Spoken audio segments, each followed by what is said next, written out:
FA Cup semi-final predictions. Arsenal vs Man City. Man United vs Chelsea.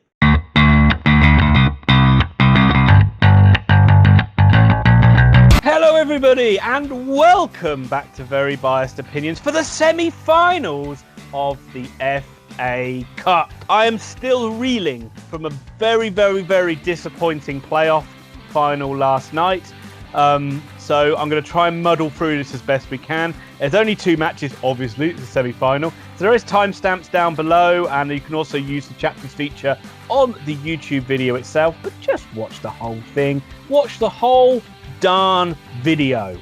And before we waste any more time, Thomas, hit me with that first semi-final.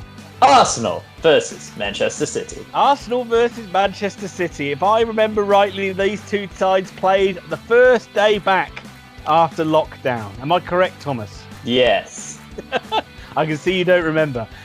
It didn't end very well for Arsenal on that occasion. So what can the Gunners possibly do to rectify the tide? Not much, you would think. But while I stew on it and think about it, I'm going to throw it over to Tom to talk about Man City.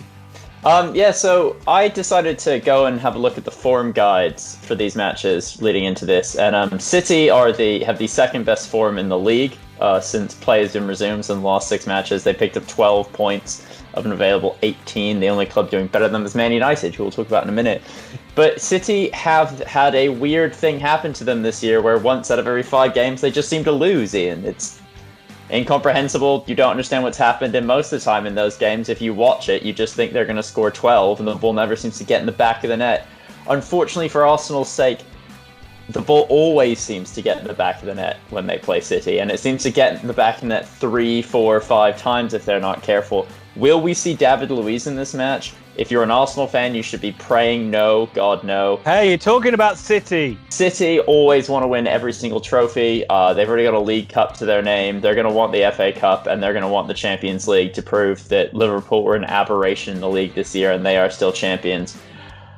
Got some good news. They've been cleared to play in Europe next year. I think that's going to keep everything to the end of the year. Yeah, let's not. What a shock. What a shock. It's almost as if Cass was scared of the clout and wealth of Manchester City. I mean, we will probably do a separate video about this, but if the BBC have actually written a really good article on how is financial fair play dead, and the overall answer to it is, yeah, kind of. But still. Well, yeah, I know. That's a story for another time, but it does make a mockery if anybody else flaunts those rules and gets punished for it.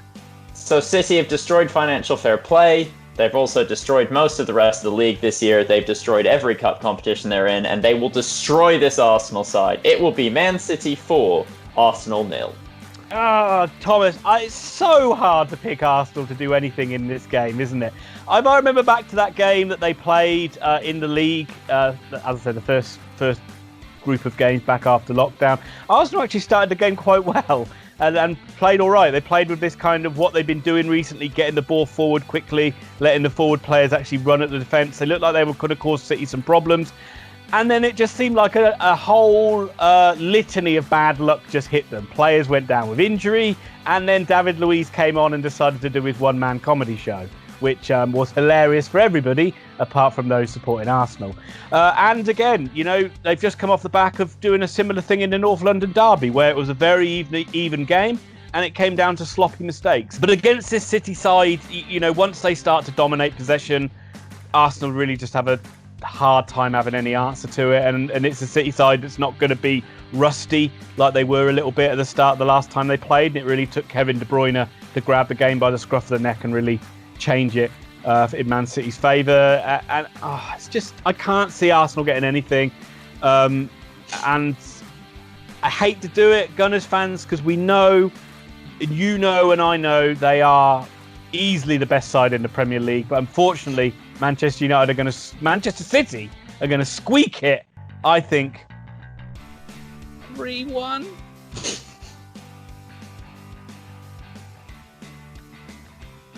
But of course, as we know, that game is the mere appetizer to the main course, that is the main event. Manchester United hosting Chelsea Football Club. Manchester United-Chelsea is always a huge game. But to tell us more about it is resident expert and Manchester United fan. That's you, sir. Oh. Thomas Pickering. That's me. So United are actually coming into this after the first time they haven't won since the break. They drew 2-2 with Southampton. Absolute aberration of a result. 95th minute equaliser from Michael Obafemi, I think is his name. Bundles into the back of the net. Lindelof just gets behind him. And it comes out of absolutely nowhere. Absolutely nowhere. About 5 minutes before it, De Gea was pulled into making a worldy save, but that was pretty much all he'd had to do outside of, pick the ball out of the net earlier in the game. And this is a United team that still seem really confident. And if Pogba and Fernandes are both playing, I think it's hard, if you're a Chelsea fan, to see yourself winning this game. There is a huge difference, this Man United side, when Pogba and Fernandes aren't playing to when they are. And when they are playing, it looks like they could beat anybody. And when they're not, it becomes a bit more questionable. But a player to highlight as well is Martial, who seems to, now that he's allowed to play every single game alongside Rashford and Greenwood, they all seem to be playing better. And who knew? Young players just need to get a run of matches to get better at the sport. I certainly didn't. I put him on the bench. Get rid of him.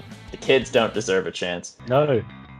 It'll be interesting to see if Ollie decides to ring the changes and do the classic Man United thing of getting kids a chance, putting Romero in goal, or if he looks at this and goes, this is, outside of the Europa League, our only chance at silverware. Let's really gun for this.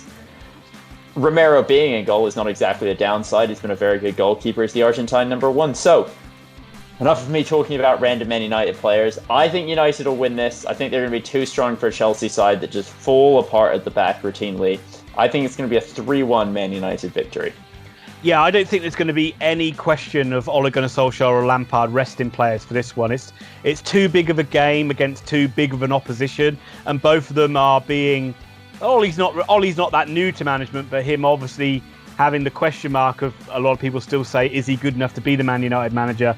And there's question marks of Lampard being early in his managerial reign at Chelsea and career. But both of them will want to get to the final. Both of them will want to win a trophy. I think that will set Ole Gunnar Solskjaer up so well if he wins a trophy this season for Manchester United. But it will also do the same for Frank Lampard, and it will show Chelsea that he is still a guy that they want moving forward. It could very easily be a situation, because it seems like Abramovich is more invested in this Chelsea side now. Yeah. And I just hope it's not going to be a situation where if it falls a bit flat for Chelsea and they don't get in the Champions League, and let's say they lose this semi-final, that all of a sudden he thinks, well, maybe we should go back to a more experienced manager. It would not be shocking if Chelsea did that, let's be fair. They do love to do a managerial change. So expect two strong sides. And as we know with Chelsea, they are fantastic going forward. But the big question marks are of how bad they are at the back. And when they're bad at the back, they're really bad. So in order to beat Manchester United, you would imagine they have to go and get goals in this game. I think they should personally play Giroud in this game. I'd be amazed if he doesn't start. He adds such a good dimension to them when he plays. He sort of just brings everybody else into he brings everybody else involved so well. Pulisic is in good form. Willian's in good form. I think it's a big sort of game for people like Mason Mount, your Hudson-Odois. This is the game where they really need to step up and show that they are effectively Champions League players, because that's what you're playing against. You're playing against a Champions League side. So I have a feeling this one's going to go to extra time. I think it'll be a draw in 90 minutes. I think it'll be 1-1 after 90 minutes. And just because these are done for fun, and just because I like to be different, I'll say Chelsea will nick it 2-1. So what you're saying is you truly believe Man United will come out as the champions of the FA Cup semi-final, but yeah, you want to be different. You know, literally, if I was to genuinely put money down on it, I'd probably back Man United.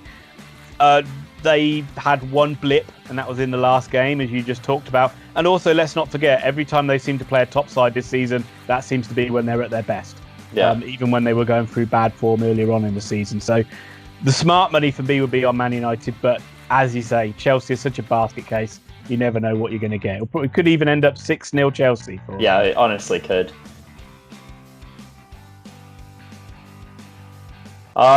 So that's it, everybody. Thank you for watching. Thank you for continuing to subscribe and like our channel. A really quick shout out to everybody who contributed to the quarterfinal commentary. So Christopher Smith, Shane O'Donnell, Robert Allen, and Liam Nolan. That's right, we only had 4. Boo to Robert Allen. Boo.